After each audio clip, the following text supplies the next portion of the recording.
history, conceivable history in our lifetimes. It has been a pandemic. A simple virus has disrupted supply chains across the world. It has created national lockdowns. It has created tremendous grief, both to lives and livelihoods.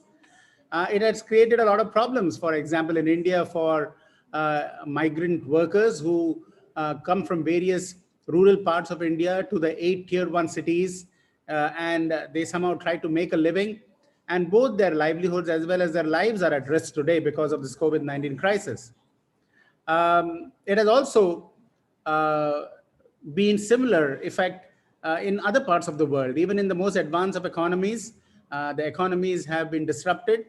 Many people have lost their lives, even in an advanced economy like the US or in Europe.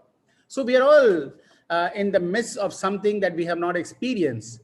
But in the midst of all of this, we are also having an opportunity that has arisen because of the availability of affordable, accessible, and advanced technologies, as a result of which you and I today are all connected on this digital medium, and we are conversing together and deliberating on topics that deserve our attention and where collective thinking will enable us to find the solutions that we need.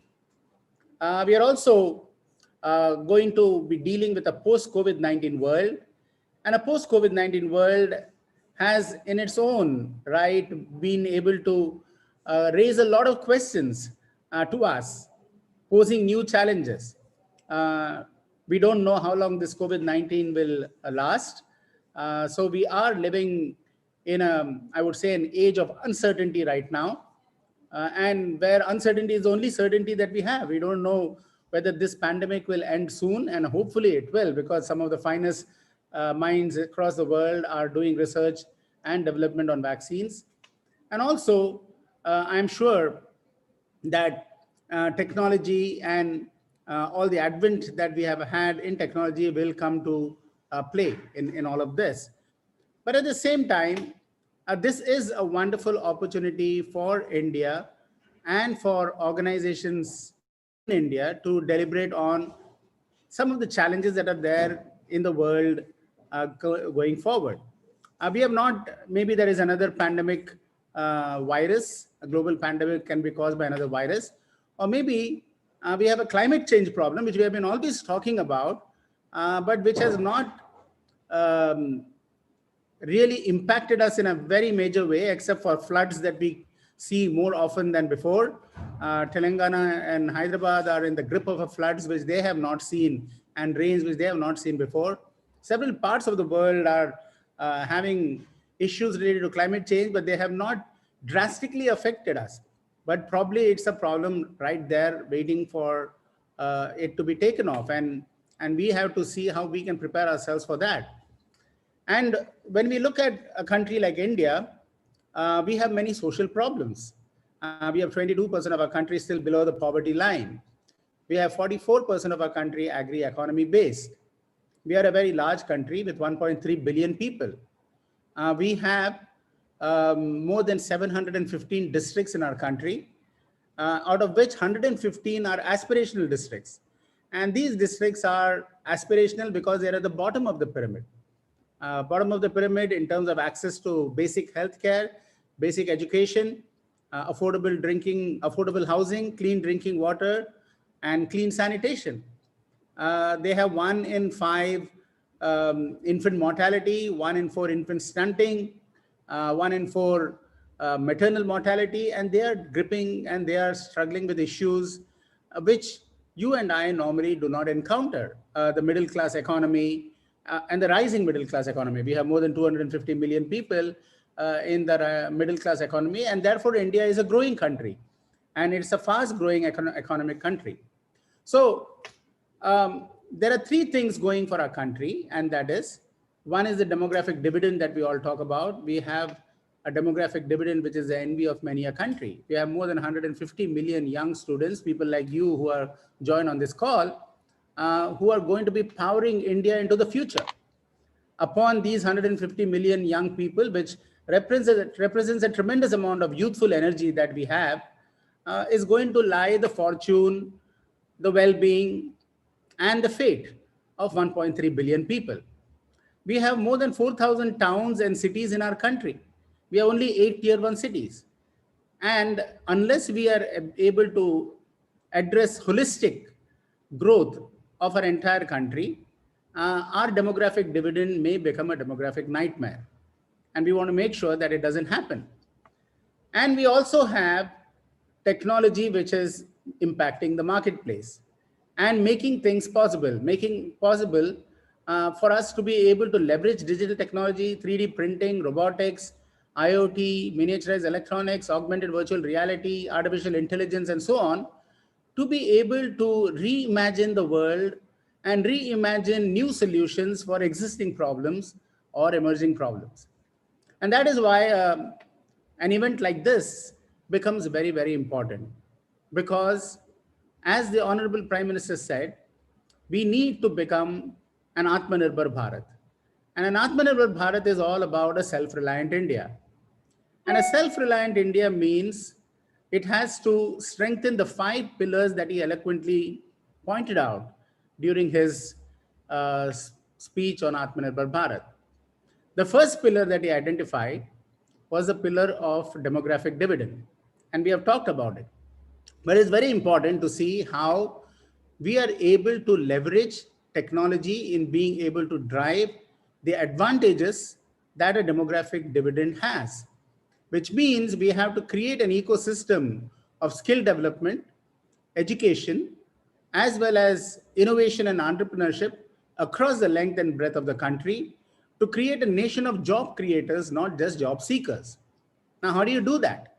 You have to do it by establishing not only a culture of innovation in our country, because innovation is absolutely paramount if you want to create a nation of job creators, but you also have to give an empowering ecosystem, an ecosystem of entrepreneurship that promotes entrepreneurship, not only deep tech startups that are there and which are sprouting by the dozen now. We are a nation of 55,000 startups with more than 400 incubators in our country. So that's something which is one of the most positive developments that our country has had. But we also need to ensure that entrepreneurs in Northeast, for example, or the tribal districts of our country, or the rural city, the rural landscape, hilly districts, coastal districts, how do we ensure that all the people there get the benefit of emerging knowledge, technology skills, leveraging digital technology to be able to spread this knowledge and to be able to create an ecosystem of entrepreneurship. And an ecosystem of entrepreneurship also requires financing, capital. And we need to ensure that rural finance and various other mechanisms are extended in order to make possible entrepreneurship initiatives which can be supported and which can scale up and which can get replicated across multiple districts, across multiple cities in our country. The second pillar is a pillar of infrastructure. The pillar of infrastructure means that unless we have infrastructure which is both physical and digital, and we are able to solve the problem of access, because the problem of access is the problem that most of us have, whether it is access to finance, whether it is access to capital, whether it is access to education, whether it is access to a hospital. We need to have the necessary infrastructure in place to be able to reach across, that every citizen in this country has the ability to reach across, leverage, and make available for themselves the best quality healthcare, education, housing, and so on and so forth, transportation facilities, and hubs of job creation. We need thousands of hubs of job creation. We cannot just have 8 cities which are the hubs of job creation. That's not a sustainable thing at all. So we need, therefore, to be able to supplement the physical infrastructure that we have with leveraging digital infrastructure, whether it is communication technologies, 5G technologies, satellite technologies, fiber technologies, whether it is the internet. We need to be able to extend the mile as much as we can so that every citizen is able to reach across from where he or she is to the remotest parts of the world, from Sikkim to San Francisco, from Salem to Seattle, How do we ensure that there is communication? How do you ensure that a product being developed in the tribal districts of Sikkim is able to reach San Francisco or Seattle and they are able to be marketed there? Because that is the potential that we have in the global markets. We are a globally connected world. We are able to reach anywhere, anytime. But how do we make that as the cornerstone of our entrepreneurial initiatives and enable this for the people who have something to offer? The third pillar is the pillar of demand. We are a country of 1.3 billion people, so we have tremendous demand, and we are also a nation which is very diverse in nature. We have hilly districts, we have coastal districts, we have plains, we have forest areas, we have the cities, and we have small towns, and we have 600,000 villages.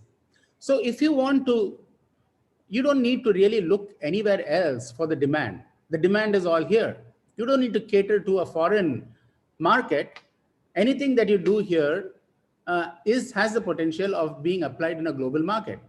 And that is why the Prime Minister's call for be vocal for local, because in that process, you can go global. So it's not being vocal for local just for meeting domestic needs.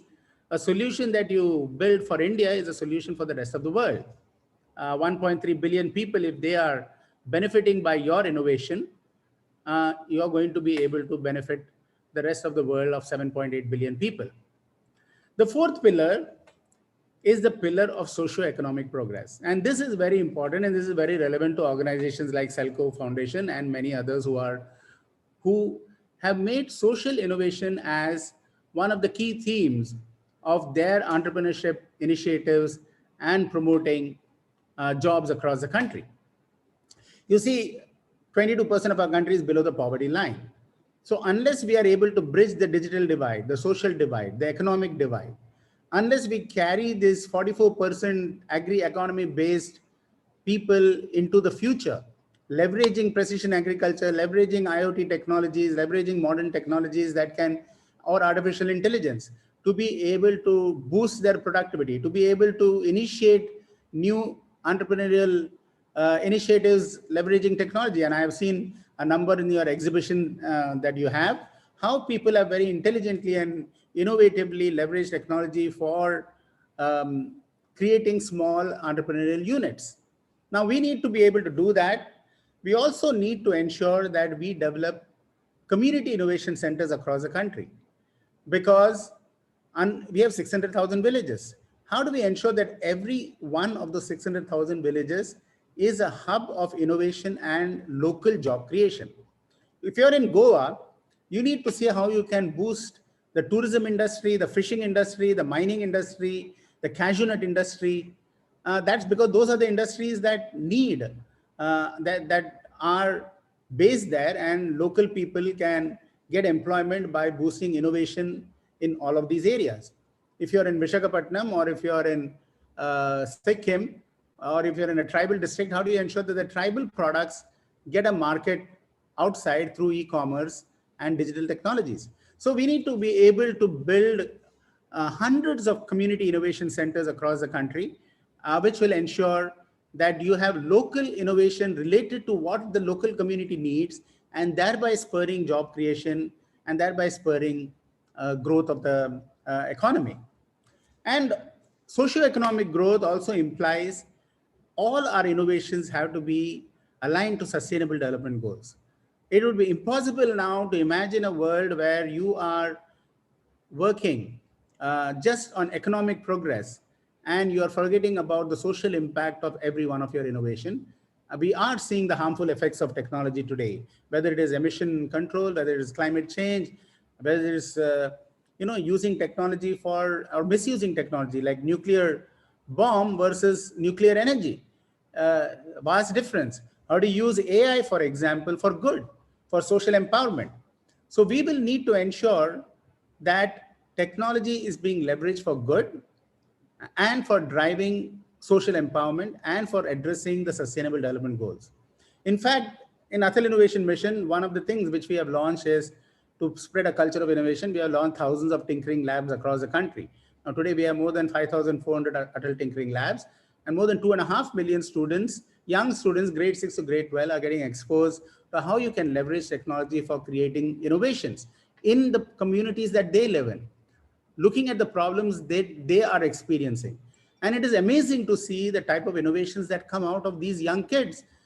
You have students from Tuticorin. A group of girl students have created a solar panel IoT-based irrigation management system. Now, why did they do that? Because their parents are all farmers who struggle with this problem of water management and irrigation management. And unless you use technologies for precision agriculture, so that you are just irrigating the right amount of for the water for the particular crop and the specific crop that you're talking about, we are not going to be able to solve this problem. So how do we ensure that every one of the innovations and all the kids who are there in these Atal Tinkering Labs are already familiar with the 17 Sustainable Development Goals? Because one of the things that we said is your innovation needs to be aligned to one of the Sustainable Development Goals. Now, all of this implies that social innovation is as important as commercially driven innovation. And there are now many approaches for financing social innovation. One is the incubators that are being set up, but there is a tremendous amount of impact investing that is going on. And I'm sure all of you are already familiar with the type of impact investing that is going on. But what we need to also ensure that when impact investing is done, how are we ensuring that it is outcome oriented? Because unless it is outcome oriented, your impact investor is going to lose interest in further investment into social innovation or socially impacting innovations. Also, the government has launched a number of schemes, both for women as well as for the rural masses.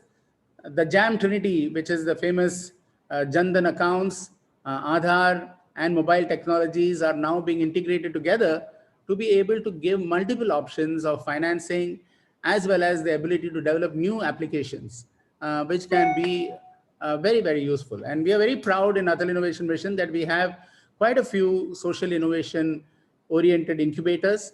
Not only that, we have women-led incubators. We have out of 1,500 startups that have come up within the last 3 to 4 years, or 3 years, 500 of these startups are women-led startups. And that is again a very important development. We have only 13% women entrepreneurs in our country, which is a very sad number when we have more than 50% of our people as girl, child, and women. So we need to go towards a 40 to 50% women entrepreneurship in our country. And that means three things. One, how do you empower? Second, how do you, first is how do you educate? Second is how do you empower? And third is how do you provide the financial capability for them to be able to drive their entrepreneurial initiative, because they can do so many things. I mean, look at some of our incubators. They're providing food processing entrepreneurs who are giving latest machines to them so that they're able to leverage the machines for baking purposes or for stitching purposes, robotic based stitching and tailoring and so on and so forth. There are many things that are possible. It's just left to your imagination of how you would leverage technology for creating entrepreneurial units and new innovations. So finally, the pillar of technology. Technology, like I said, has become affordable, advanced, available, and accessible. How do you leverage technology for driving all the other four pillars? The pillar of demographic dividend, the pillar of demand, the pillar of infrastructure, and the pillar of socioeconomic progress. We have a wonderful capability within India. We have built a $191 billion IT ITS industry just in the last 15, 20 years because of our focus on education. Our focus on education has been rote learning so far. How do you transform the mindset into problem solving, innovative thinking, and create this culture of innovation? That is where we are all headed together. And I therefore compliment all of you for arranging this webinar and this event, because here you are going to be discussing not only what is impactful innovation that is necessary for our country to grow both from an economic point of view as well as from a social point of view, but also you're going to look at how you are able to leverage the knowledge that we have gained over the last several years and the demographic dividend that we have to be able to drive our nation forward. Thank you so much for giving me an opportunity to share a few thoughts on this occasion. May have taken longer than what you had planned, but always a pleasure to share a few thoughts, and all the very best. Thank you so much. Thank you so much, Mr. Ramanan, for starting this conversation off by actually setting the context so well, like pointing out towards the need for decentralized innovation and how that requires that ecosystem. And of course, setting the context by also introducing our participants as well as panelists to the pillars of Atal Innovation Mission, or the idea behind the need for such an organization itself, and creating these incubator facilities which make sure that technologies actually reach out to the end users and are able to make that impact that we want them to. So thank you so much for actually setting this context. And I hope we're able to have a very interactive, detailed discussion specifically on how do we look at investment to really empower these enterprises that facilities and Atal Innovation Centers are creating. So with that, I'd like to introduce our panelists here. So we have with us, we'll start off by introducing Ms. Richenda van Leeuwen, who is the Executive Director at the Aspen Network of Development Entrepreneurs, ANDE. Richenda has over 25 plus years in global emerging markets and international development across renewable energy, private equity investment, energy access, and climate change mitigation. Richenda has previously worked in private equity and as an impact investor on a range of emerging markets, renewable energy solutions specifically. Thank you and welcome, Richenda. Next, we have Ms. Elena Cassilari, who is a CEO at the Opes Fund. Elena has been a champion for social enterprises and believes in the transformative power of impact investing and the social enterprise movement. She's been an advocate of gender smart investing and global citizenship, is the co-founder, as I already mentioned, and partner of the impact fund Opes Italia that invests in impact enterprises in Italy, as well as Opes LCEF fund, an impact investment vehicle that provides financial resources and management support to early stage social enterprises whose businesses serve low-income people and disadvantaged communities. Welcome, Elena. Next, we're really honored to have Ms. Smita Rakesh, the Portfolio Director at Social Alpha, here with us as well. Social Alpha is an initiative to primarily drive economic growth, social justice, and climate action through the power of entrepreneurship and market-creating innovations. Smita has been deeply engaged with the global energy access ecosystem for more than 12 years now, contributing across a wide spectrum of institutional programs and interventions in public, private, and development sectors. Welcome, Smita. Thanks for joining us.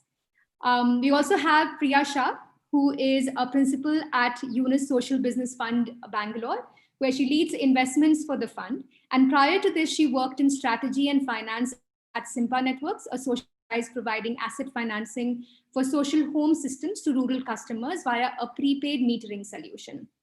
Thank you, Priya, for joining us as well. And last but not the least, we have Ms. Sarah Alexander, who is a senior advisor at the SELCO Energy Access Fund. She has more than a decade experience in developing enabling conditions for the replication and scale up of energy access solutions for the poor. And since the past few years, her focus has also been around inclusive investment advocacy. Thank you, Sarah. And last but not the least, also the moderator for session. This session would be moderated by my colleague, Ms. Huda Jaffer, who's the director at SELCO Foundation. Over to you, Huda.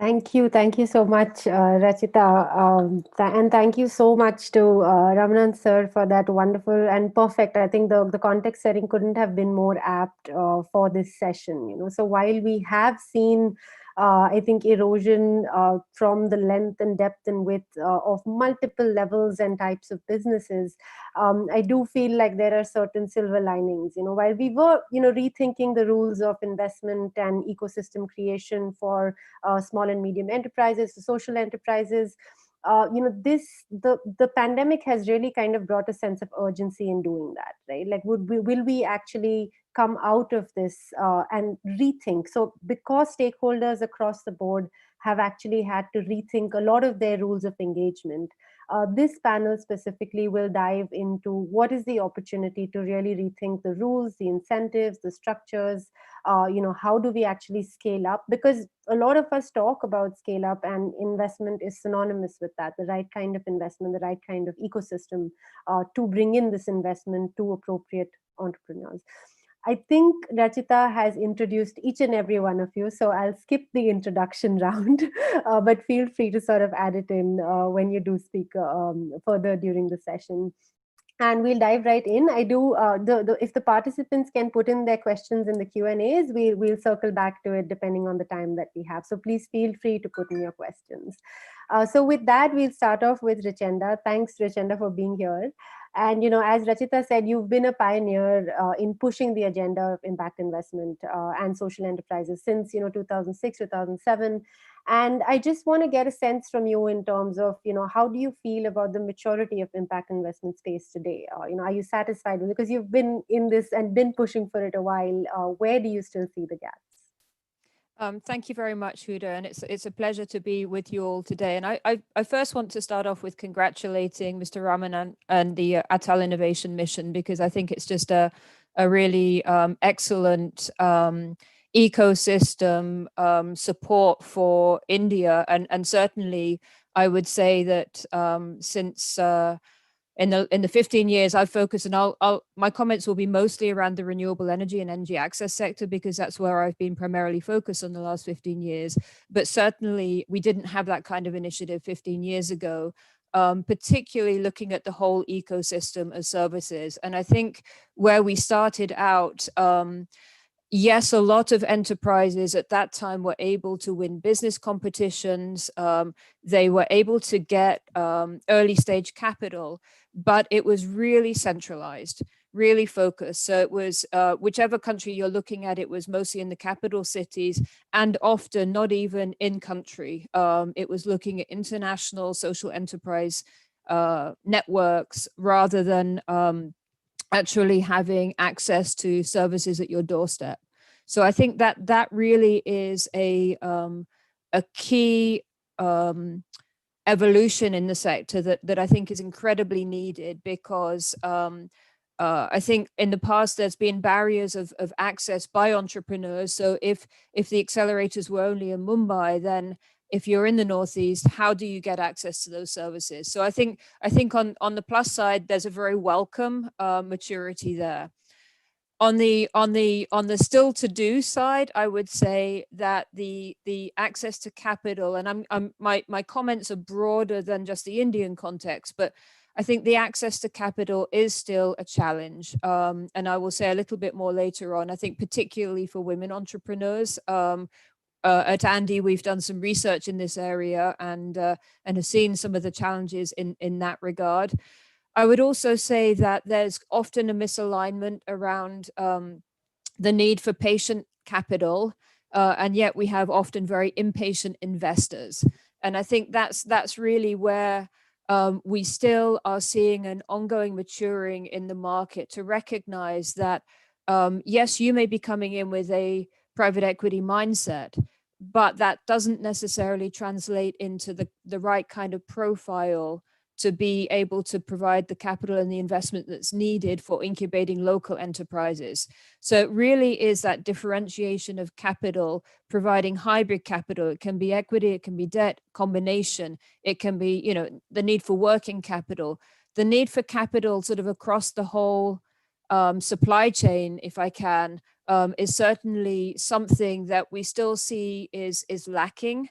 And in the energy access sector, I think one of the big challenges that we've seen, according to the Global Off-Grid Lighting Association, was across the sector. They recorded last year, and this again is not specific to India, but of the $170 million or something like that of investment going into the sector, it was in three companies. So, I think the democratization of access to capital is really critical if we are going to be able to help to support the solutions that are needed for the SDGs. So I'll stop there for now and come back to this a little later. Thanks, Richenda. I want to move over to you, Elena, a bit. And you, again, with your immense experience of 10 plus years in investing in social businesses across South Asia, Africa, could you tell us a little bit more about your key experiences and learnings over the years? Well, first, thanks for inviting me. I'm very, very much pleased to be here today. Well, talking about experiences and the key learnings, I would say that if I think back 10 years ago, and I think that the main question back then was very much what is impact investing? And over the years, obviously, impact investing has gained ground, recognition, endorsement, so many advocates, new people, new players joining the space. But at the end, here today, the question is again, what is impact investing? And if I think pre-COVID, so a few months back, I really used to remind myself and the team and other people we talked to, which is really the reason why we joined this space, which is the reason why impact investing was set up, that it was basically fighting poverty, fighting injustice, addressing social inequalities. And I had a sort of sense that over time, there was a sort of a dilution in terms of integrity of impact investing. And now that with COVID, that really disrupted our lives, and we see everywhere poverty increasing, inequality increasing, probably someone who claimed to be an impact investor would say that is generating his investment or her investment to generate impact, because almost everything now is impact. Because you create a job, you generate a sort of impact. But the question should be really what kind of impact we generate, what kind of jobs we create with the companies we support. Or either it's so very much, it's not just what we do, but how we deliver what we wanted to deliver, how we manage the companies, how the companies we support are managed, how our fund management company are run and managed. Because what Richenda say, and in terms of like a gender representation or lack of capital, access to capital for women-led enterprises, not much has been changed also in the space of impact investing. We see the same bias, we see the same old language, we see the same old practice. Few women in the fund management company, few women in the companies that are supported. So my key learning basically is that we should really, that of course impact investing has grown, that we have seen many advancements and many progresses in many areas, but then we have the same fundamental challenge, that is reshape the industry of investing. It's not just impact investing, it should have it should have a different language, and we shouldn't be so happy to be so similar to the old investors or to the conventional investors. So my learning has been that we should very much concentrate now more than ever into the integrity of impact investing. We should really look at how we can change the way we allocate capital and how we can address some biases in this deployment process. Right. Thank you, Elena. I think, absolutely would echo a lot of what both Richenda and Elena mentioned, and we'll get into the gender lens a little more because I think both of you mentioned that. But just coming to Smita, these 2 points that are very strongly being brought up. I think Richenda is talking about still there is a mismatch, not just a mismatch, but there is not much democratization. Although yes, things are shaping up, but it's still kind of fairly skewed. And Elena, I think the point about integrity, and I really, like the fact that it's not just impact, but the kind of impact. How long term is it? How inclusive is it? How resilient is that impact? So I think that the quality of impact, not just the impact reach in itself, or just talking about the impact. But given these aspects, Smita, a little bit from your side on, where is the impact investment space in India right now? Just about the sector overall, and along with social alpha, if you could give us a few other examples of strong impact investment practices and companies. Thanks, Smita. Smita, you're on mute. Yeah. No, thank you. Thank you for having me here. It's such a privilege to be on a women-heavy panel. Very rare and such a pleasure. I could not agree more with everything that Richenda and Elena said, right? Whether we look at it from Indian context or otherwise, I'm so glad we've hit the point of integrity in how we look at it so early on. I'm so glad we've hit at the point of democratizing this at early on. Is it distributed? Are we all looking at it collectively? Yes, but are we looking at it in a way that we are avoiding the blind spots collectively? And I think those are some of the questions we need to very strongly introspect collectively as a sector in India or otherwise. I think, yes, speaking specifically on India, I was reading this Brooklyn report that came in 2019, and it says there's a gap of some $565 billion US for any goals towards SDGs in India. Now that is huge, and the kind of, it doesn't just need to be private investment, but if we look at just this kind of a gap, and if we look at, the various kinds of funding, and Richenda said that early on, in the entire value chain, in the entire spectrum of innovation growth from lab to market. There are multiple kinds of financing needs. There are various kinds of other additional support along with the financing needs, and I think all of those need to be factored in. But I think very quickly I'll cover 4 or 5 things here. One is around this whole thing of impact measurement. And how are we looking at it? And like Elena was saying, just building on what you said, Elena, are we looking at, yes, there's been a shift in India. There's been a shift from looking at very high level, just numbers and output kind of approach to digging deeper and saying, if we are impacting these numbers, how are we doing it? But have we got to a stage where we can do a more, fair, introspective, and granular analysis without having to burden the entrepreneur to sort of have that as an additional exercise? Because who's doing that measurement for you? Who's doing all that reporting for you becomes the large part of the challenge.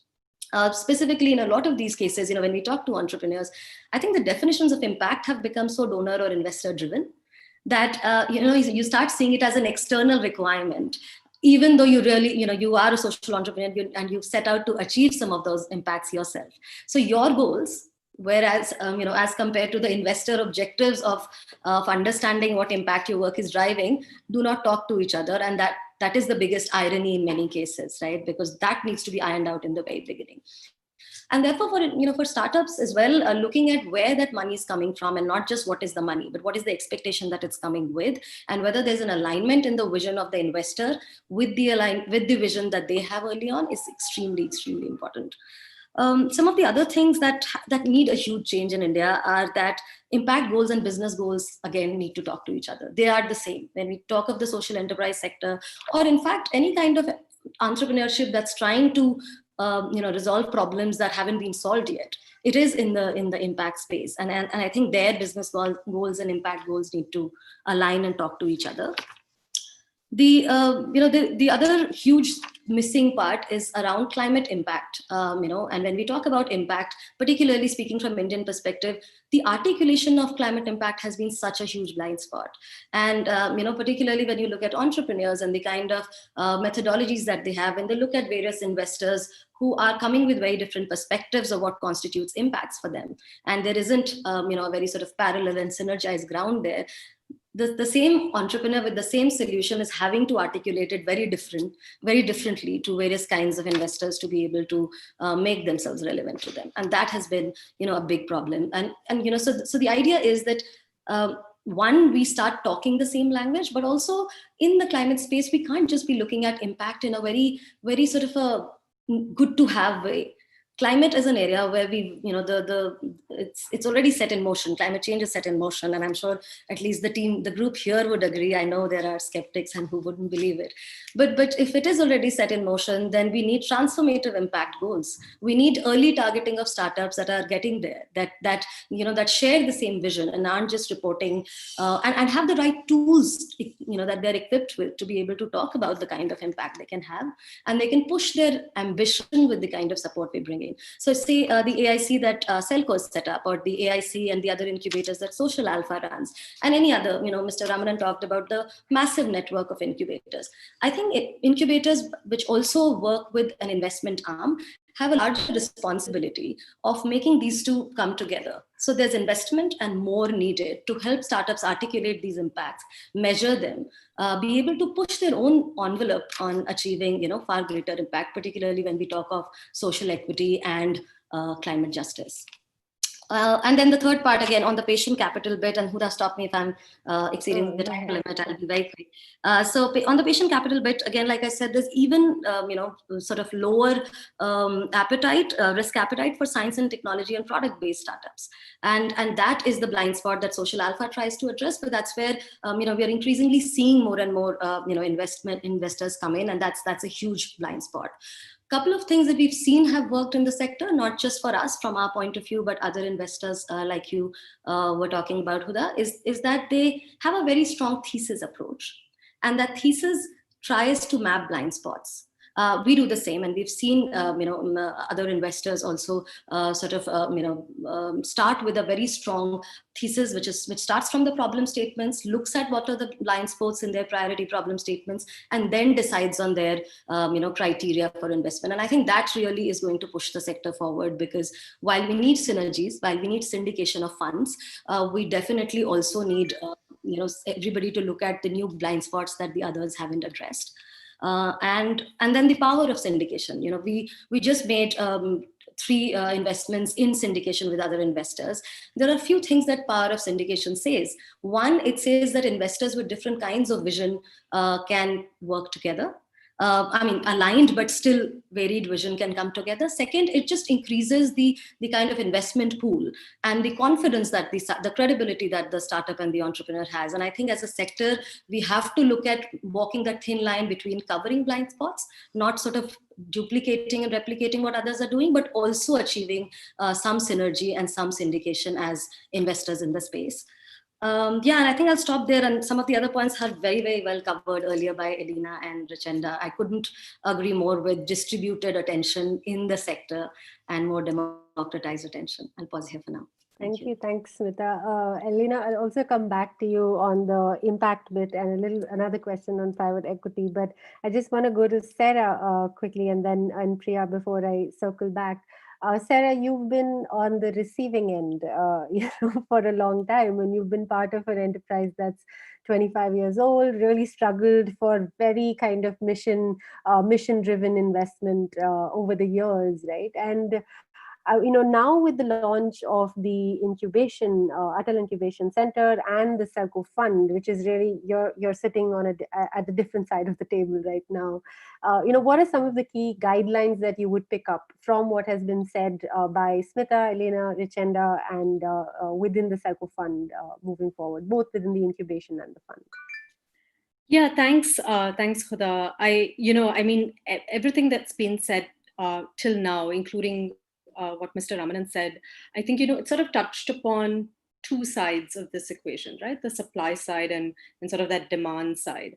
One thing that I think for SELCO over the years that was very apparent was, we were very lucky in our journey. Despite our struggles, we managed to get what in many ways was the holy grail of funders, some amazing set of, funders who really understood the mission and vision, and despite despite us taking some time to get there, I think that has paid off for SELCO India over the years, giving it that flexibility, to grow and to respond, still in a sustainable manner during COVID, in this last sort of 25 years. And one thing that I think, was sort of this recurring theme, even through, I think, SELCO India's journey, was this reluctance to support organizations that, you typically, they're not the usual suspects. You don't hear them in different forums. The kind of reach that they have is very different from what people are more comfortable with. So I think this whole thing around, local, spreading our reach, looking at incubation centers that are much more decentralized, not in the major metro cities, really this focus on, the going beyond the tier 1 cities to identify those local enterprises, I think is a very, very, very important step. And as Richenda said, I think that's an evolution that we are seeing sort of taking place. And Mr. Ramanan also sort of, really sort of introduce the AIC and the concept of that decentralization in order to identify those pipelines. So really a challenge to, there's no deal flow, there's no pipeline, and I think it's really a question of, well, where are you looking? I think there are these enterprises that are out there, their proximity to these end users enable them to own the problem as well as own a solution. And I think we're doing a great disservice with the number or extent of social innovations that are needed, and we're not giving a level playing field to many local enterprises or entrepreneurs to be able to solve those problems. So I do think that that's a recurring theme. SELCO Fund has really sort of taking that and making that a very central core part of its investment thesis, this whole local enterprises. On the supply side, I think Elena and Smita also touched upon that in many ways. I think, the idea that it's not, just about the entrepreneur, but it's also about the manner in which a lot of these investments are done. And I think, for us, from a fund perspective, at least, what we're going to try, the SELCO Fund perspective, what we're aiming to do is sort of look at, whether it's due diligence processes that are a lot more inclusive, that are not so time consuming. These are things that we are hoping to kind of challenge, what typically has been sort of the issues that have come up with a lot of these entrepreneurs. I think new funding paradigms, right? New instruments. I think, Richenda also mentioned this whole thing of this private equity kind of financing. And I think really challenging that with the sort of patient capital instruments that we can give. And I think we're not there yet, but I would really like to see, as Smita said, syndication, kind of bringing together of different types of financing as well, because the fund is primarily equity driven. But I certainly think that there is room to sort of improve even the way funds sort of look at the manner in which they deploy these investments. I think the understanding or the notion of what is risk, what does risk actually mean? I think very often if somebody is not in the main tier cities, does not speak English, that's considered risky, or doesn't have the sort of pedigree education that enables them to come up with, MBA style business plans. And I think, really sort of saying, well, is that really risky? I think, and challenging even that idea and that definition of risk, I think is what we really need to sort of, challenge. And I think that's what we're trying to do with the fund. Finally, I think just to tie off, because I feel like this is going to come up again and again, who, at the end are we serving, right? Is it the investor, the enterprise, or the end user? And I think keeping our eye on that is very important. The moment we get wrapped up in these sort of impact metrics that kind of put all the onus on the enterprise, I think it just sort of makes it a very one-sided conversation. And I think we have also, and I know that Elena, I've had these conversations with Elena and Richenda as well, as advisors to our thought process. of, when we look at these kind of impact metrics, how do you evaluate even impact of impact funds, right? Like, how are you, sort of, putting, I wouldn't say putting the impact investor on the spot, but I think sort of being fair to the idea of what is patient capital, and is it really going to the sort of enterprises that are demonstrating that sort of social impact, and what are we determining as impact from an investor point of view. So I think those sort of conversations around impact metrics, I think, are also evolving, and hopefully not sort of tilted or skewed towards putting one person or one sort of entity on the spot, but really keeping our eye on the end user at the end of the day. So just to kind of say that I think that is part of the manner in which you deploy investment, which I think is an important part of what we're going to do. And I think the investment thesis of SELCO Fund has that very heavily sort of baked into its assessment process. Thank you. Thanks, Sarah. Coming to you, Priya, Yunnus Social Fund has always pushed for finance to be structured very differently, specifically when it comes to impact-based enterprises. And taking from some of the examples that has happened in terms of investment into Grameen Bank or Danone, or some of the larger enterprises, the impact-driven enterprises that the fund has actually invested in. What do you feel are some of the learnings from that the startups here can take? Because many of the enterprises that are there on the platform today are either startups or small and medium enterprises right now. What are some of the best practices that they can take? Sure. Thanks a lot, Huda, and thanks to everyone for inviting me to be part of this panel. Yunnus Social Business in India primarily looks at early stage social enterprises. We definitely draw a lot of the learnings from the experiences in Bangladesh, looking at corporate social venture and Grameen Bank, Danone, and others. I would say, taking a lot of the impressions already shared by the fellow panelists, there are certain things that wanted to highlight about the kind of process that we follow, and then also some of the need in the industry, which echoes what Smita and Sarah have also said, particularly about the Indian market. So I would say that as a fund, we are an impact first fund. So we not only focus on I would say the capital side of it. Obviously, we look at patient capital, which is long term, and we look at debt only. But portfolio assistance and capacity building and technical assistance is a very important part of our framework. And to just take a few examples, for some of our portfolio companies, we have basically helped companies bridge the digital divide, so go from brick and mortar models to digital models, especially during a time period such as COVID. We've also helped them with sort of basic financial planning. We've helped them connect with players in the ecosystem. We've also helped facilitate grants, through our global entity for COVID relief. So there's a lot of nurturing that we do of our own portfolio, and I think that is, really important in a climate like this, where you have companies that may be struggling with certain basic operational areas, and then sort of need that level of guidance. So I would say that two companies that are essentially early stage in this climate right now. Some of the main learnings from looking at our portfolio is looking at kind of conserving cash, trying to be lean, trying to kind of cut costs wherever you can, protecting your existing revenue streams. So whatever you feel is actually succeeding in that particular channel, to actually protect that, and in addition to that, basically explore other revenue streams that could potentially be digital, helping to kind of be as expressive as possible in communication. So in a tough climate like this post-COVID climate, it's important to communicate with your team, with your investors, with your stakeholders, and also kind of continually innovate your products. So we've seen two of our ed tech companies go purely into a blended learning model, which has been really, really positive overall for their growth and their attractiveness for future capital. So it's a question of kind of being agile and being lean, which will really kind of help in sort of your future growth and your overall runway.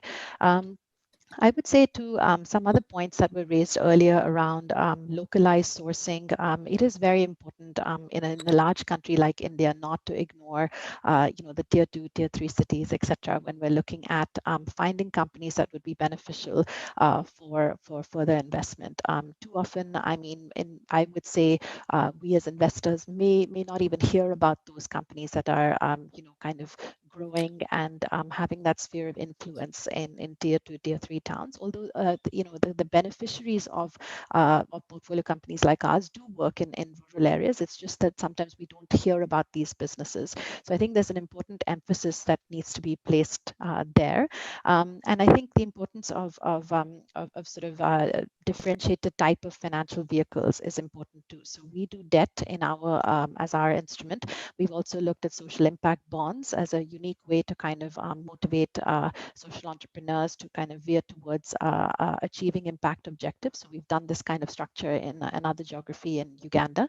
And I would definitely agree with the syndication point as well, making sure that there are like-minded investors coming in to support the same enterprise, looking at similar types of terms of investment is always very helpful.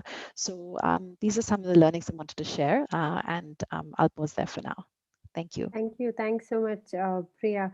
I'm going to start bringing in audience questions so that we don't sort of leave them towards the end. Elena, there's one for you, which probably overlaps with the next round of what we were going to discuss.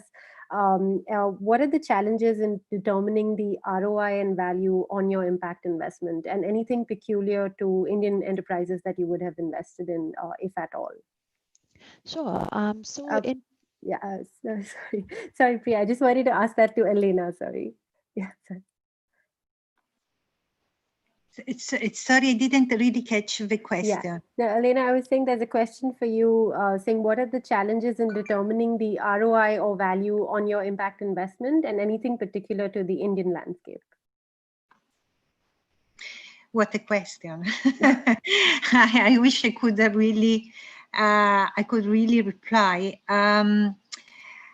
Well, this is actually the argument we do have on a constant basis with all the enterprises we talk to. So it's not just very much the Indian space, but really across all geographies. And it's a sort of question we would like to take a distance from, because valuation is valuation and the expectation of return. Of course, then we do have an expectation of return, that is the expectation of return our investors have. But it's a very single, I would say that is a single, low single digit. So it's not very demanding. But I think that is a different the angle we should look at. I mean, when we start a conversation with companies, we should really try to understand what is the narrative of success we want to really to have together and to build together. That is not very much about the return, but is very much about the impact we want to generate. Of course, we are looking for companies who can be financially sustainable, and we need to deliver a return that is acceptable to our investors, but it's different for the fund and for the foundation. For the foundation is very much a capital preservation. For the fund, we have currently a return on investment of 5% that is quite demanding right now in these times. But this is a problem, and this is the consequence of what I say before, that is we are still playing this game with the old language and the old rules. And we are not factoring in enough that impact requires different sort of rules, because you need to be very patient, you need to be very flexible. So I cannot really clearly answer the question you made, because for me is not placed in the right way is the kind of expectation, and is the kind of evaluation, the kind of exit strategy is something that should be like just a consequence of a great impact story we are going to look at when we value company we wanted to invest into. Okay, thanks, Elena. Priya, if I can come back to you for the same question, does finance first even make sense to be included under impact investing? And isn't it just environmental, social, governance investing? So there's a question saying that this seems to be the definition of what is needed to mainstream impact investing, which is great, but this is not why we see the current so-called gaps in the pipeline, both from a general impact investing as well as the women entrepreneurship pipeline perspective. And it would be great to sort of hear from you, how do you view ROI and value, put value on your investments, some points on that. Sure, thank you. So we are an impact-first investor, and I would say that the financial criteria of an investment when it's come through our pipeline is very important for us in order to make a decision about whether to lend, because we do mainly debt investments. However, we are not looking to kind of receive the best ROI as possible. And of course, in this climate right now with COVID, it is very difficult to forecast what that might be. So in our sort of evaluation of companies, we definitely see ESG and impact, and we look at impact in three ways: breadth, depth, and the poverty focus, to make sure that we are kind of giving both of them equal importance, the financial criteria and the impact. But as just sort of specifically answer this question, yes, I think it's important to broaden out that definition of impact in order to sort of see a more varied pipeline, a more kind of a broad sort of sense of entrepreneurs that can actually come through the funnel and catch the attention of investors without falling under a specific bucket of multiple double-digit types of IRRs, because I think we're not, in this particular climate, we're not going to be seeing that very often. So it's important as an investor to be open-minded to the types of enterprises or the types of stage at which companies come in, and to have a kind of longer horizon of patient capital. Thanks, Priya. If I can go to Smita for the similar question that both Elena and Priya mentioned, how do you sort of attribute value? I mean, all are not the same, right? There is a spectrum, and it's not even impact, or I mean, it's not like there are impact enterprises and non-impact enterprises. There's always a spectrum of impact as well. But how do you attribute value and ROIs to your portfolios? So, like you said, it's never going to be, one very standard criteria, set of criteria that should give the result, but they have to be pillars that are non-negotiables and pillars that are customized to each of the segments that we look at. And there has to be more focused, what we follow is a very sort of also focused, thematic kind of a segmented approach. But I think few things are just cornerstones of what we look at, and that's helped us so far. One, there are 4 cornerstones, or say horizontal lenses that we want to be definitely factoring in impact on. There's sustainability, climate and sustainability. There's wellness, health and wellness. There's equity and social justice, and there is prosperity. And all the startups that you see that work with us are impacting more than one lens. When you look at the kind of impact that they're having. But at the same time, I think the focus constantly has been on affordability, accessibility, and user experience, and we felt like the user experience part was what gets, particularly neglected in the criteria, because, at the end of the day, a lot of conventional lenses on, looking at underserved communities don't really factor in user experience, right? And I think that is a major factor to bring in from the very beginning. Also, just to add to what Priya was saying, the idea for us to even look at what we do is, I don't know if we should call it impact investing, but what we do is a hybrid between philanthropy and venture capital investment. What the idea is to ensure that there is an ROI, but mainly to sustain that business, and also to be able to create a market and be able to draw confidence from other solution providers to enter that market. There will be times when they are entering a new geography and they will not have the kind of ROIs that we promise. Are we ready to back them? Yes, and that those are the kind of commitments that and the investors or the actors backing the entrepreneurs and solution providers, that those have to be very clear from the beginning in the vision that we set for ourselves. And yeah, I mean, essentially saying, are we supporting market creation or not? If we are creating market creations, all the risks, all the long-term exit conversations, all these sort of quick agile changes in strategy, all of that we have to be open with. And I think there's going to be a mix of both while we look at viability, because when a startup doesn't work in a segment which is difficult, hasn't been cracked so far, it also ends up doing some of the larger damage in terms of the sector as a whole, right? Because then the way the other investors are going to look at the investability of that segment, and I think that is what one needs to be careful with. But at the end of the day, it's not about obviously, especially in the current times, where it's not about very quick and very sort of aggressive ROIs. Sure. Thank you, Smita. Richenda, I want to come to you. I have a question here, and also if you could answer the question with a gender lens. It says, what are the pathways to ensure democratization of capital happens and it drives local entrepreneurship and sustains an enabling ecosystem, specifically for small and micro entrepreneurship?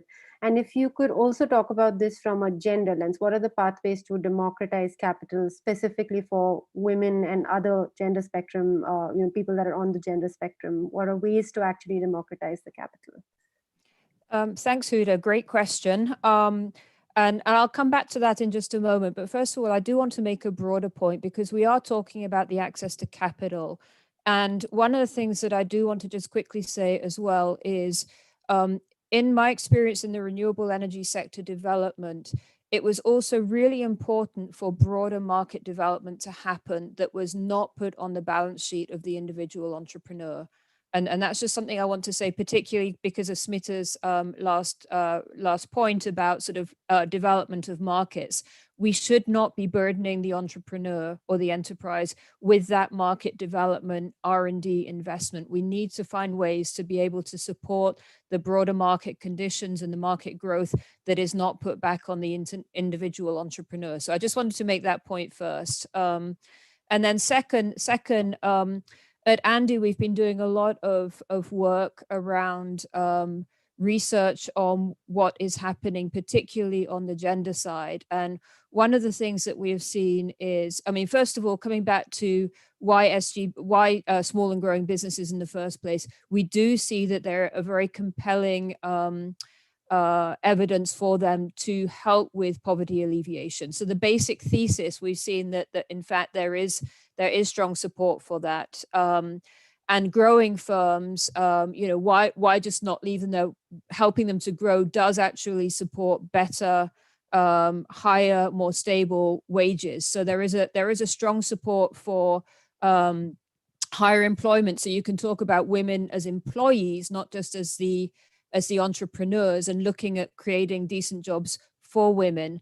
But coming back to the entrepreneurs, we've seen that actually acceleration can at times widen the gap between men-led and women-led enterprises because of unconscious bias. And others have said at times that structurally we're still not necessarily seeing gender equality in investment committees or those who are making the decisions. So as a challenge back to AI, to the Atal innovation mission, I want to make sure, and if Mr. Ramanan was still here, that in fact they are aware that there are often across acceleration development support systems, there are actually unconscious biases that we bring into these areas.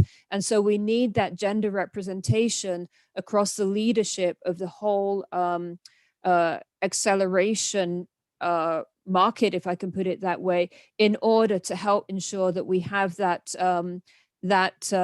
support for women-led enterprises. And that comes back into the access to capital as well, because oftentimes we see, again, from ANDE's research, that women tend to get debt because equity is not as easily available to them. So definitely, I really appreciate Elena's reframing of the conversation, which is that we shouldn't have this one size fits all approach. We need to make sure that we're actually starting with the entrepreneur and looking at their needs, in terms of their capital requirements, and then making sure that we can support them with the type of capital that they need in order to be able to grow their business, rather than default saying, oh, well, you can get debt because we think you're too risky for equity.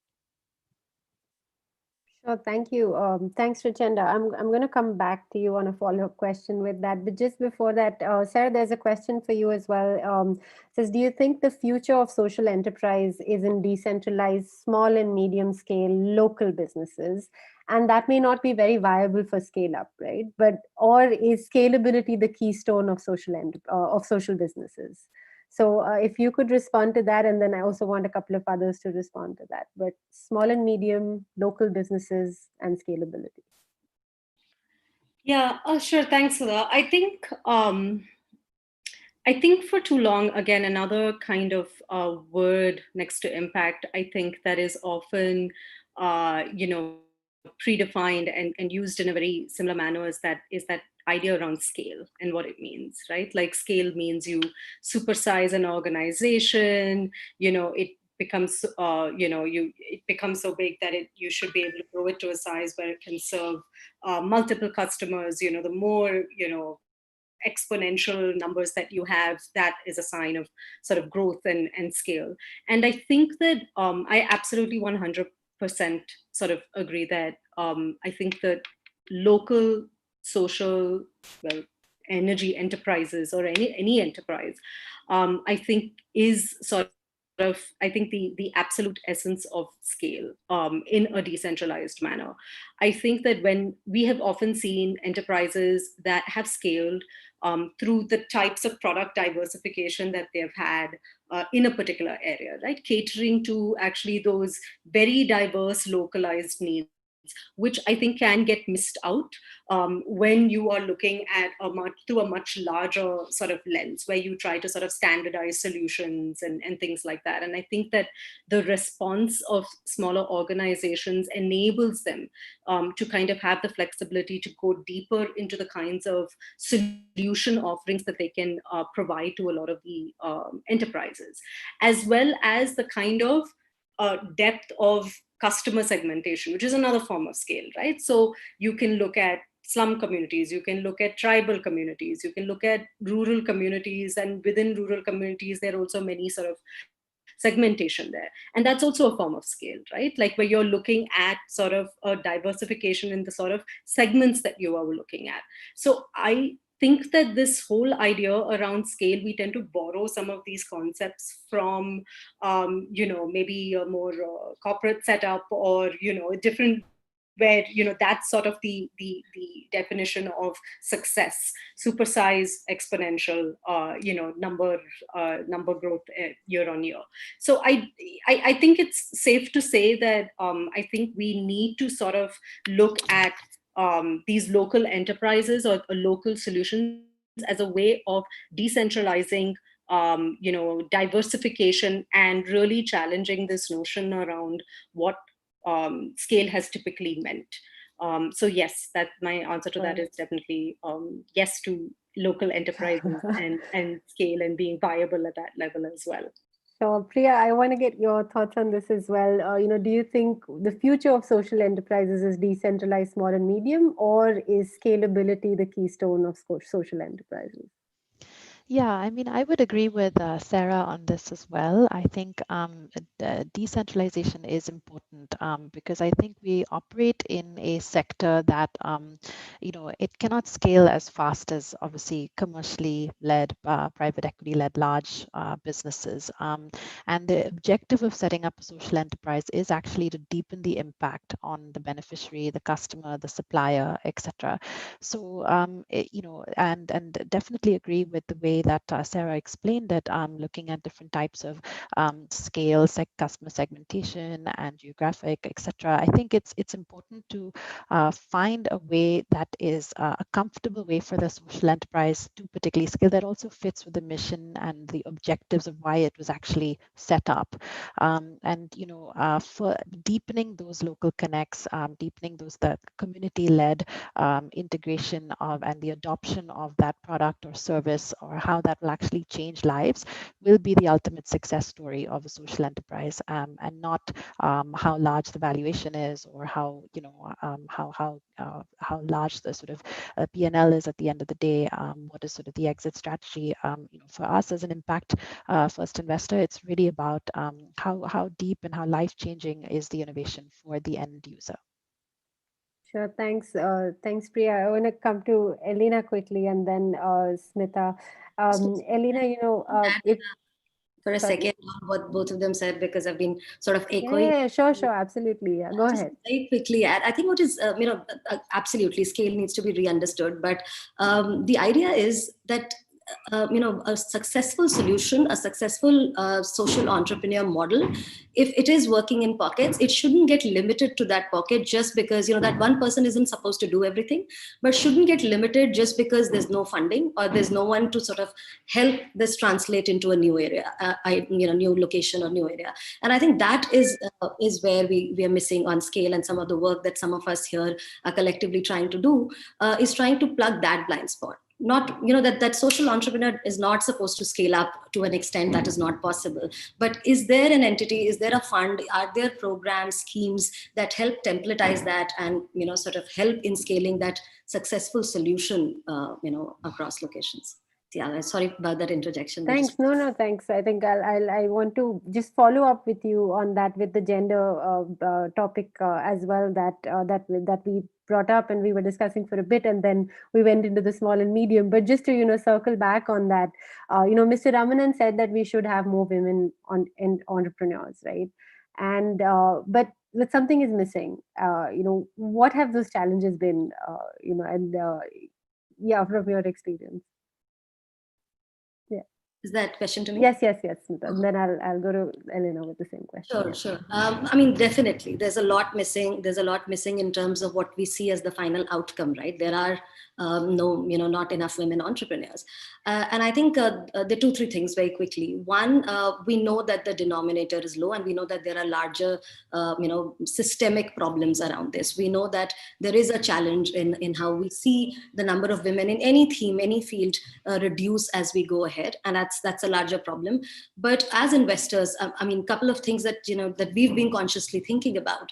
One is that we realize that, up until recently, in fact, because some sectors have more women entrepreneurs than the others. So up until recently, without really consciously designing it that way, we had 50% of our startups were led by women, until the clean tech space sort of had more men, and I felt partially sort of guilty about that, and the ratio kind of changed. But there are some sectors that have more women entrepreneurs and the other do not, and we need to dig deeper and see, while we all understand the collective issues as a system, as a society, but what are those things that we can at least be aware and conscious of and fix.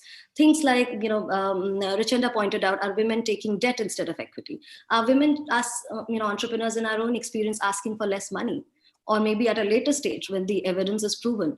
Even smaller signs, like when we hear the pitches, are women entrepreneurs, even if they're leading the pitches, having to have, male colleagues accompany them? Is there a challenge, particularly when science and tech-based solution providers, startups, are raising funds, despite being the innovators, despite being the key actors in their startup? Are they also sort of trying to cushion themselves from the perception and the challenges that they go over? There are obviously challenges in networking, Sure. And if the investor side and the other side has more men, we understand how that's going to change. So I think the entire aspect of looking at whether there are more women, and whether we, as investors, we are conscious of knowing what some of those inherent biases are, and then overcoming them from our side, could be some of the ways. And one thing that we've done is we decided we'll not make a gender vertical, or we'll not make a gender team focusing only on gender, because all of the teams need to work on gender. Right, all of the teams need to sort of look for that more specifically. Sure. Thank you. Thanks, Smita. I think given the time, we'll go to closing remarks right now. Although I think I did not even realize that we have 5 minutes left. So when Richenda told me she wanted to make a final comment, I was like, okay, wait, we do need to wrap up anyway. But I cannot say how much I'm enjoying this conversation, and I would really want to get digging deep. But we'll go with final comments. Richenda, if you want to start, and then Elena, please, Richenda. Yeah, thank you so much, Huda. I mean, this has been a great conversation. I mean, I was hearing about the, should we be focusing local or should we be focusing growing and scaling? And, ANDE focuses on small and growing businesses. So that's where we are looking. We're looking at growing, but we're not looking, it can be growing in a local market. It can be growing in a national market. It can be growing for export. It's not a one size fits all approach. So that's one of the things I want to say, which is, look at what's right for that enterprise rather than having a sort of a cookie cutter standard approach to how you're working on supporting that entrepreneur. I do want to say, though, sort of taking it back, I really appreciate that in this Atal innovation mission, there's a strong education component as well. I'm reflecting on my experience as a woman. I got interested in renewable energy because my parents, when I was 10 years old, took me in the United Kingdom, where I grew up, to see a newly opened visitors center that talked about alternative technology, and they had a solar panel. And this was in the rainiest part of Wales, which is part of the United Kingdom. And at the age of 10, I was inspired and I thought, well, if solar power can work in this really, really rainy environment, it can work anywhere. So I do want to say that we also need to plant the seeds of thinking and being inspired and thinking about entrepreneurship through our education as well. So it's not just about when women are being able to start their enterprises. We need to really help to inspire girls as well, which is don't ever tell them that they can't be entrepreneurial. Don't ever say, why as a girl, you can't be interested in solar power. I think we've come a long way, but we also need to plant those seeds for the next generation. So when we're talking about this youth environment in India, which is an amazing resource, let's look at our young women. Let's encourage them to say, yes, you can be an entrepreneur, you can be successful. And then let's make sure that the ecosystem can surround them with the support to help them be successful. So I'm going to end there. Thank you. Thank you. Thank you so much, Richenda. Elena, you've been on all sides of the investing space in your career. How do we make investment more gender inclusive? Well, first, I think that we should be, and this is really something I feel deeply, we should be very flexible. We should learn to be flexible.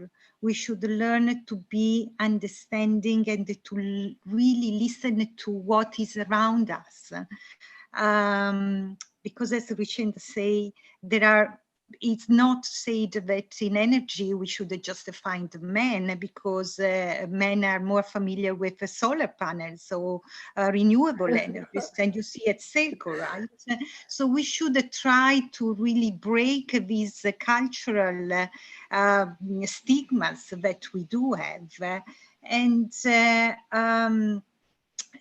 how we could get more women. Well, I just share with you what was, it has been for me like a trigger moment, and that's the moment I decided that it was worth really fighting for this cause, that there is a very sensitive technicality. This is a very technicality, but is it says us a lot about the finance world. There is a clause, a very sensitive clause in all investment agreement in finance that is called the key executive clause. But actually, in the 95% of the cases, this is not called the key executive clause, but the key man clause. Indicating that women are even not taken into the picture, and the women cannot be key executive.